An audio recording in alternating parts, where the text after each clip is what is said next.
Bismillah. Assalamualaikum warahmatullahi wabarakatuh. Bismillahirrahmanirrahim. Alhamdulillahirabbil alamin. Wa bihi nasta'inu ala umurid dunya waddin.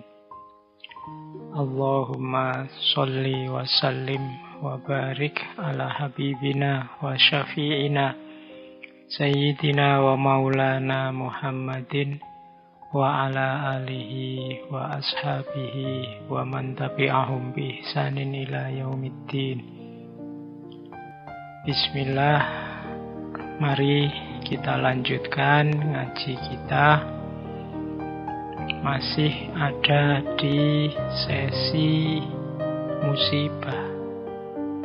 Bagian terakhir kita membahas tentang penderitaan. Oke, mari kita awali. Pertama-tama, yuk ditata niatnya dulu ya. Niatnya semata-mata hanya mencari ilmu, menambah wawasan, meluaskan pengetahuan. Semuanya lillahi ta'ala.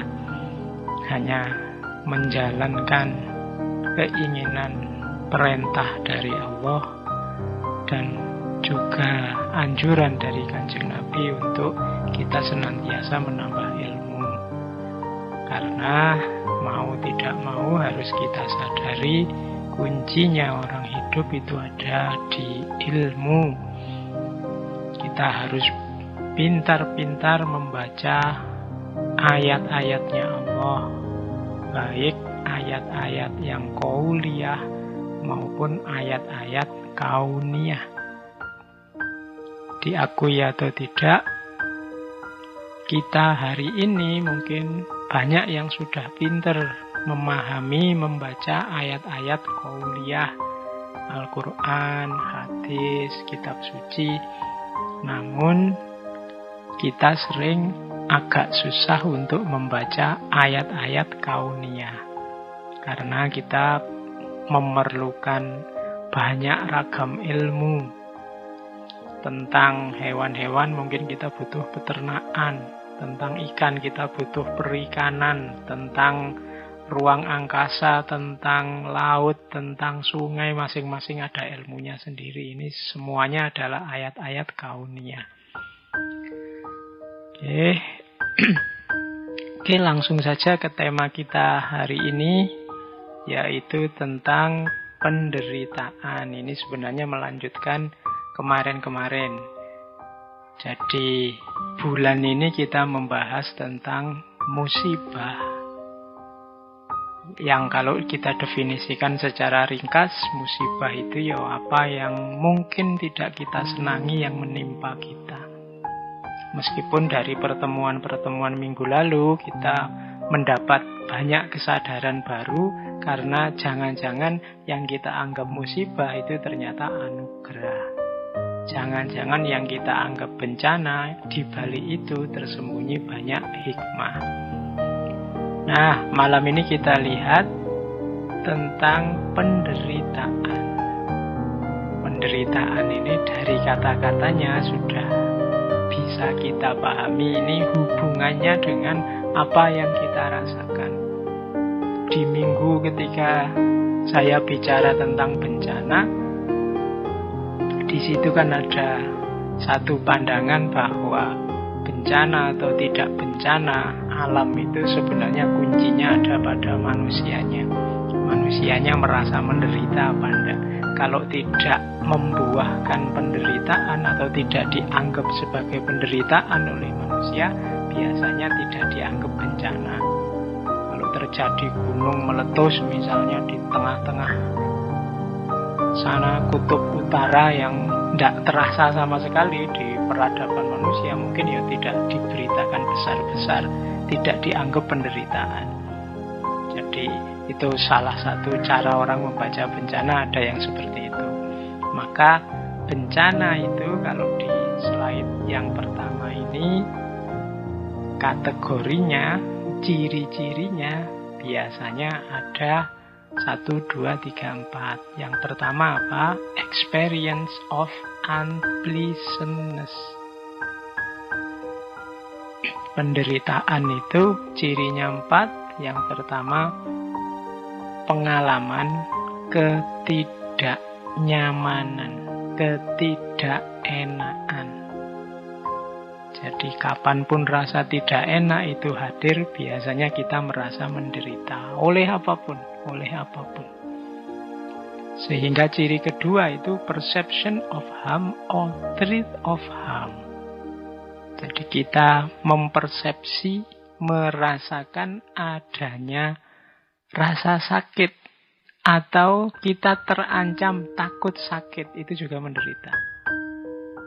Jadi kita dipukul orang itu menderita, takut dipukul orang menderita.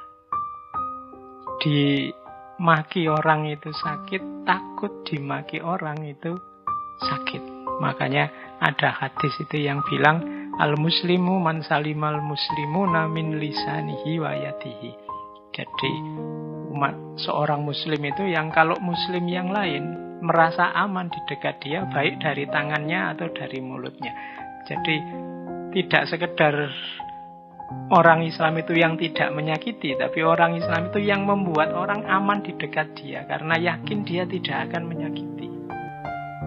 Jadi kalau kita dekat-dekat seorang muslim yang sejati, kita merasa nyaman bahwa pasti dia tidak akan menyakiti kita, baik lewat tangan kita atau melalui mulutnya. Jadi perception of harm or threat of harm itu penderitaan. Karena dekat orang yang kita merasa terancam kan juga penderitaan.